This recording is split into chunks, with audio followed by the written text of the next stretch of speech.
ভাই কেমন আছেন?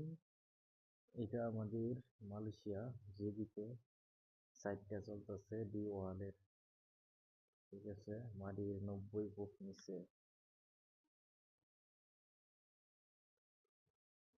যদি কারো কাজের দরকার হয় আমার সাথে যোগাযোগ করতে পারেন। আমাদের নতুন সাইট, অনেকদিন কাজ হবে এই জায়গায়। পুরান লোক হলে অনেক ভালো হবে, নতুন লোকদের জন্য সুযোগ সুবিধা বেশি একটা ভালো না। ওকে, এটা হচ্ছে একটা ডিজি মেশিন, নিচে মাটি নিয়ে আসতে দেখেন, এটা বলে গ্র্যাব। আর এটা হচ্ছে পুরান সাইট, আর এই জায়গায় নতুন সাইটটা হইতেছে। এইটা 80 তলা একটা বিল্ডিং। এপাশে হচ্ছে মালয়েশিয়া থেকে সিঙ্গাপুরের যে MRT লাইন, এটা ঠিক আছে।